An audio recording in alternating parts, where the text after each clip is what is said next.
पुजलेल्या कुटुंबात संवेदनशील आणि निरागस कोवळ्या मनाला काय काय चटके सोसावे लागतात हे सांगणारी एक कथा मी तुमच्या समोर सादर करीत आहे. माझ्या कथेचं नाव आहे फाटकं दप्तर. फाटकं दप्तर. वर्गात गुरुजी श्रावणबाळची कथा सांगत होते आणि फाटकं दप्तर पुढ्यात घेऊन बसलेल्या रामाच्या डोळ्यात मात्र अश्रू तळत होते. नवं दप्तर हवं म्हणून रामानं रात्री बाकडा हट्ट धरला होता. बा काहीच बोलत नव्हता. आई मात्र चिडली होती. अरे दिसभर राब राब राबतोय तुझा बा, रात्रीला तरी शांत झोपू दे की. आई वैतागानं म्हणाली. तसं का म्हणाला? रागावू नकस पोराला, लईच लाड्यावून ठेवलं बघा तुम्ही. धोत्राच्या चिंध्या झाल्या ते घेवना आणि ह्याला नवं दप्तर पाहिजे, झोपा गप का. आईनं बाला बजावलं. रामाला आता या गोष्टीचा खूप पश्चाताप झाला. आणि आई बाप्पाची सेवा करणारा श्रावण बाळ कुठं आणि मी कुठं. यापुढे आपण गरीब आई बाप्पाला त्रास द्यायचा नाही असल्यानं म्हणून ठरवलं. तर सुट्टीची घंटा झाली. मुले हसत खेळत बाहेर पडली. रामाही आपल्या विचाराच्या तांदरीत रस्त्याला लागला. चावडीजवळ माणसांची गर्दी झाली होती. रामानं गर्दीत डोकावून पाहिलं आणि त्याच्या पोटात धस्स झालं. रामाचा भा विठोबा भीतीने थरथरत एका कोपऱ्यात बसला होता आणि गावातील सर्व माणसं त्याला तावानं बोलत होती. विठोबा नडतर समजाण्याच असती, पण म्हणून काय चोरी करायची. घेतलं असेल पैसा तर वय म्हण, पाटील काय तुला फासावर देणार नाही. म्हातारा बजाबा विठोबाला म्हणाला. देवाची आण घेऊन सांगतो तात्या, माझ्या हातनं असं बाप व्हायचं नाही. उपाशी मरीन पण चोरी करणार नाही. विठोबा पोट तिरकीने सांगत होता. सुकाळीच्या मग काय माझ्या खिशानं खाली वेळ 100ची नोट. पाटील संतापाने ओरडले. सकाळी तू माझ्याकडून 100 रुपये उचल मागली होतीस, हे तरी खरं आहे का? पाटलाने सवाल केला. होय मालक, मला नवं दप्तर घ्यायचं होतं. विठोबा खाली मान घालून बोलला. सारे लोक त्याच्याकडे संशयाने पाहू लागले. म्हातारा बजाबा म्हणाला. जाऊ द्या पाटील, कामातून वळत करा. तात्या म्हातारी गेल्याचं दुःख नाही हो, पण काळ सोकावतो. आज पैसे गेले, उद्या दागिने जातील. खोटं बोललेलं खपवून घेणार नाही. गर्दीतल्या चर्चेला उदाहरण आलं. याला पोलिसात द्या.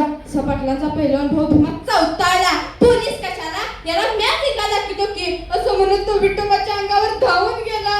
रामाची आई रडू लागली.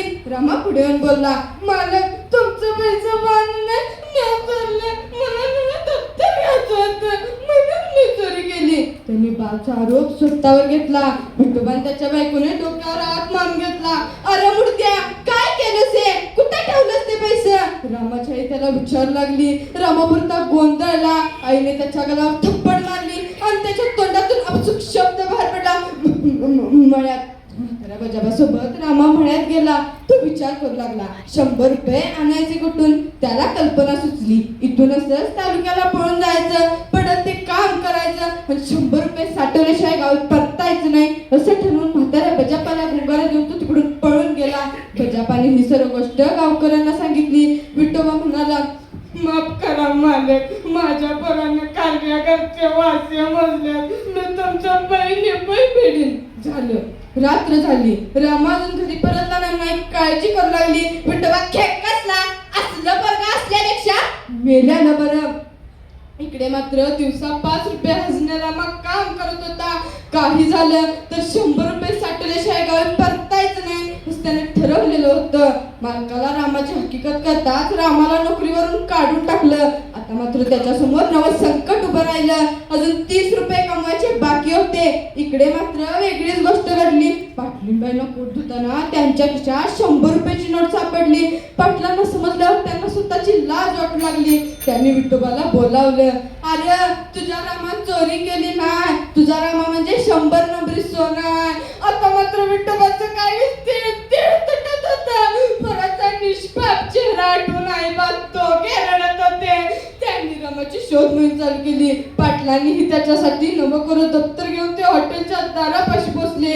मात्र मालकाने रामाला आधीच कामावरून काढून टाकलं होतं. विठोबाच्या हातात रामाची कमाई देता विठोबाला जास्त झंबरडा फुटला. रामा बाळा, कुठं आहेस रे तू असं म्हणत रामाची आई मोठ्याने रड लागली.